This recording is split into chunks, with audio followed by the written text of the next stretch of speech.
தாய்ப்பாலும் தண்ணீரும் ஒன்னா தாய் இருந்துச்சு, விலையில்லாம கிடந்துச்சு.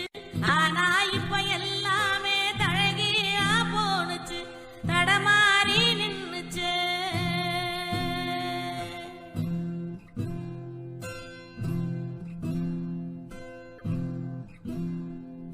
நிலா